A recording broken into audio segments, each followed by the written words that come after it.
morning, students. How are you? Good morning, ma'am. I'm fine. Good morning, ma'am. Fine, thank you. Okay, let's know your names. What are your names?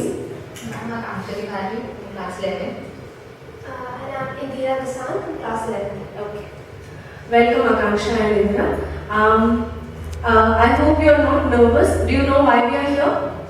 Yes, ma'am, for the ESL. For the English speaking skills. Okay. Right. Let's begin. Let's know a little about you. Akanksha, where do you live? I live in Dwarka, Sector 9, Millennium Apartments. It's just like across the road. Okay. All right. And what are your hobbies? My favorite hobby is reading and dancing. I'm more interested in reading. I prefer reading more than dancing. Okay. And what do you read about? What are your favorite books, or what is the genre that you follow? I read everything that's interesting, more important, should be the crime novels, Okay. and at times English Sparks and John read. So to suit them. All right. Let's know a little bit about Indra. Indra, what are your hobbies? Ma'am, just like Akansha, I love reading and also painting and drawing. All right. And what are your favorite novels, or what are you currently reading? Tell us about it. Currently, I'm actually reading Gone with the Wind by Margaret Mitchell. Someone referred it to me, like they recommended it and it's good. So I'm reading it. Yes, I've reached the second volume. It's going really well. Right. Okay. Thank you so much for telling us so much about yourselves. Now let's move on to the topic presentation phase, wherein you have to present a topic of your choice, and you have to share with us your experiences as well. Okay. So let's begin with Akanksha. Akanksha, please present your topic. Good morning, ma'am. My topic is modernization. First, what the word modernization actually means. It actually means it's a process of transformation from a pre-modern or a traditional world to a modern world. So, first I would like to say my instance from my life. When I was in 4th or 5th grade, having an email account was a big thing. Not everybody had an email account. Not because in those days, not everybody had a computer. I'm a 90s kid. Not everybody had a computer. And nowadays, I hear students talking about their WhatsApp account and the Facebook account. So it's complete change. Not much has changed. Our beliefs are the same, our tradition is the same, our culture is the same. But the efficiency to life has changed a lot. Nowadays, kids having email account is not something new, it's not big. But kids having Facebook account and all is big to us. But then to them, it's like you don't have a Facebook account. How do you that? It's a prestige issue for them. Yeah, it's a prestige issue for them. And when I was in 4th or 5th, having an email account, I remember my father made me an email account on my birthday as a birthday present. So all of my friends, I was giving them my email account. So it was a big thing that time to have an email account. And modernization, so it doesn't actually necessarily mean that you have to change your tradition, you have to change your culture. And it doesn't even need to erect tall buildings, and that's modernization. I think modernization is far beyond that. You have to accept ideas, it's a holistic view. Even from the future generation, even from the past generation, you have to accept ideas and you have to move in a life in a way that incorporates everyone in a happy way. Nobody is sad, nobody is feeling left out. I think that is modernization. It's within the tradition. You don't have to rip off your tradition from your life. Using words like this, it's not modernization. You have to, it's a holistic view. Move with the people. It's basically move with the people. Okay. So what I understand is that you believe in inclusivity, right? You wish to include everyone, every thought. It's not that we are divided on the basis of nationalities or cultures or anything like that. But then inclusivity, that is what you're talking about. Okay, let me give the mic to Indra. And Indra, do you wish to ask a few questions or any confusions that you might have, or anything that you would like to ask from Akanksha? Well, I have often seen that old people, like even my grandfather, he has problem adjusting to the new technologies, to the modern things, to the modern way of life. He finds it not very accustomed to it. So, what would you say to that? How does old people would like to get accustomed to the modern way of life? I think I just presented a point. They are from a generation where tradition was modernism. Following the tradition was, modern. But I think today people have to live with it that, just not tradition interwoven with modern ways. so that the society change as a whole would present them better. Right. Okay. Thank you so much. Now let's give Indra a chance to present her views on a particular topic. Indra, your turn.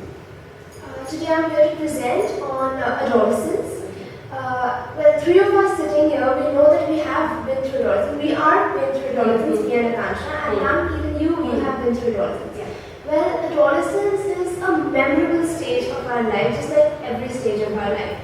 Adolescence is a stage where we go through a metamorphosis from a childhood to an adulthood. So it's a transition period. So you can't actually say that you're a child and you can't say that you're an adult. Right. You're a young adult, but you're still young and you're still an adult. So it is the age where you attain the puberty and the sexual maturity. So along with the physical changes, there are also psychological and psychosocial changes which you go through. Along with the physical changes like body growth, voice change, and also various other physical maturities that you attain, there are also psychological changes. For example, the adolescents become more, their thinking becomes more abstract, logical, and idealistic. They do not stick by their own rules, rather they can mold the rules according to themselves. Okay. So they have their own set of ethics and rights, the wrongs and rights they would like to follow. And this is clearly an age where people feel a lot of self-conscious and there's a lot of prestige issue. Clearly, like Akansha said, that not having a Facebook account right now, it's a big prestige issue. And clearly it is, because people in this age, more rather than having fun in a party, they would rather like to upload pictures to the party just to show it to people that they are having fun. So adolescence is, Harlan Carbon once said that adolescence, make no mistake, adolescence is a war and no one leaves unscathed. It is true. Because in adolescence we have something known as imaginary audience, where we feel that everybody is an audience and everybody is looking at us. And we feel that nobody understands us. Clearly, nobody understands us, only we can understand ourselves. So it is a very fragile state, and I think at this stage, everybody around us, our peer groups, our friends, teachers, parents, they should all support us and they should kind of direct our energy into a right positive way. Clearly it's difficult, people lose patience and they do not have that much of tolerance. This is the age where you really need to stand beside the person if you really want the adolescent to turn out to be the adult of tomorrow. I remember when I was young, when I was 13, it was like the initial years of my adolescence. So there used to be this show which used to come, Hannah Montana, and I was crazy about it, and I always kind of had an idea that I have to be like Hannah Montana. So there is that kind of an identification that you develop in those years. Yes. It's an impressionable age where you develop that. So I would like to have my own identity. At the same time, I would like to be like Hannah Montana. And there was a lot of behavioral changes in me. So clearly, it was not. I would not say it was right or it was wrong, but it was different. It was a phase which came and went. Yes. It was a phase. And then later, I kind of realized that you don't have to follow the crowd. You have to make your own path, and you don't need to lead people. People should be with you, and that is what's more important. So yes, adolescence is the age where you are growing, you are learning, and it's a memorable phase. And there are little mistakes here and there which you make, but then again, it's all about the holistic experience that you gain from it. Right. Okay. Thank you so much.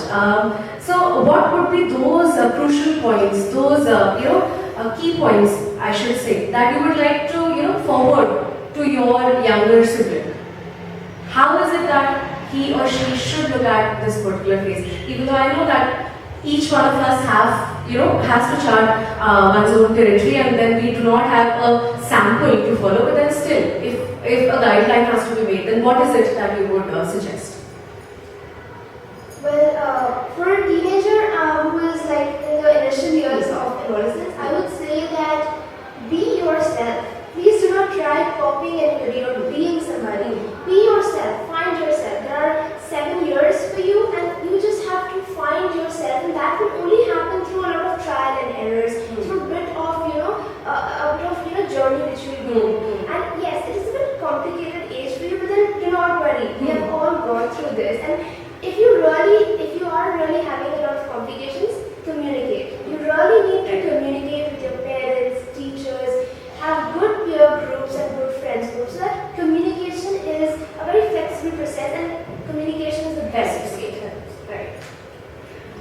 so much. Akanksha, would you like to ask a question, please? Adolescents, they generally think they're mature. When they see the junior classes, they think they're mature, and at that point, they want to be the center of attraction. But when they actually become mature, and they're in their early 20s, or when they actually become mature, they realize they were never the center of attraction. I mean, nobody was the center of attraction. We were fighting to be one, but nobody was actually. And there was this crowd, and we were in that crowd, and we were looking at each other as if we were the center of attraction. But once you actually become mature, you realize it was just a crowd, and nobody was in the center. So, how do you reconcile to that thing? Well, that is the thing. Since we are in 11th, and when we look at the class 10 juniors, we feel that we need to give them their own space. We are no longer in the main stage, and we have to get a bit of backstage, and so that they can come in the main stage. And I believe that comes with the age that now I am accountable for a junior, and now I am a senior. So with senior, I believe we have certain responsibilities, and honestly, with power comes responsibility. So now that we have the power of becoming the seniors, we have a few responsibilities. And I guess because of the responsibility, we can reconcile to the fact that we are no more the center of attention or attraction, but we are. Let's give somebody else the chance to be the same. Okay. Right. Okay, thank you so much. Now, let's move on to the problem solving phase, wherein I'll give you a card on which there is a problem, and you two, have to give me a kind of a resolution to a problem. You may or may not agree to the final thing, but then ultimately you have to resolve the issue in your own way as you discuss it. Okay? So the problem for you is this. This is your card. Some students in your class do not wear the proper school uniform. Discuss with your partner what can be done to encourage them to do so. Okay? You have 30 seconds of time to think about it. Right? The signs are please come at your attention. All the class teachers of classes 9, 10, 10, please reach the exam room.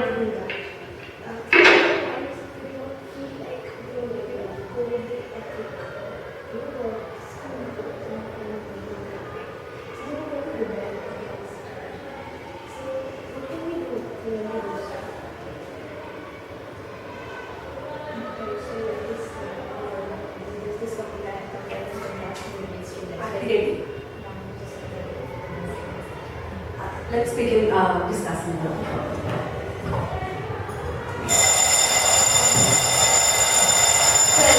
Uniform, I feel, is a kind of an obedience to authority. Since we're in the school, we have a particular uniform. So if people are not following the uniform, it means that they do not want to be in the ethic, or they don't want to follow or abide the school code.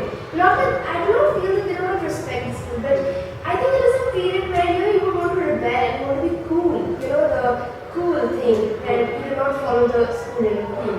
So I think instead of punishing the people who are not wearing the school uniform, we should provide them incentives. For example, if you wear the school uniform, you will get so and so prize or so and so privileges. Or because punishment will only suppress the behavior, and instead will come out in some other way, which is not a good thing. Right. Or if you do not wear the Right. What are your views towards this? I think I totally agree with Indra's view, and there comes from the topic of compare and contrast. My school uniform is better than the other. Or we have access to the foreign world also. We have access to the countries which are not part of the Asia, and we say there's no uniform to do there. People wear whatever they want to wear. So I think it comes from there as well. They don't wear this uniform, or their uniforms much cooler than ours. Why do we have these long skirts, sleeves, where we can have short skirts and all. So I think that also comes in, and that problem can be countered by telling them, the pros and cons of not every school can be what school, not every school can be Princeton, not every school can be Mount Carmel. You have your own rules, and you have to abide by the school's own rules, and you don't spend your whole life in school. It's just a phase that you spend, and you make it a memorable phase. So why to drag the phase? Let's abide by the rule. Okay, I have this uniform and I have to wear it. I have to wear it just 5 days a week, not 7 days a week. So why not 5 days a week? I have to for 6 hours. So why can't I wear a proper school uniform for 5 days a week for 6 months? That's it. Alright, why don't we look at it in, yet another perspective, wherein we encourage them to look at the kind of uniform uniformity that a uniform can bring. Okay, what about that?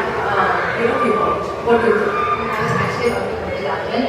You know, suppose you have a celebrity kid studying in the school, and then you have a normal middle class man who is studying in the school. So if the uniform were not there, obviously who would be more dressed? The celebrity's kid, and not the middle class kid. I think Then how is it going to affect? and that time the student would miss the uniform. That the uniform was much better. At least we all were equal. Uniform means the equality in students.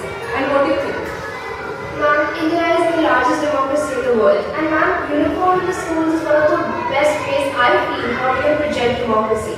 Where each and everyone is equal. Yeah, you're as much as a friend of mine because we have something which is common, the school uniform. And ma'am, as she said, there are only 12 years of school and then after that we go to college. And in college clearly there are no uniform. People are different, there are different statuses, different classes. So I believe school is a memorable year and uniform is an integral part.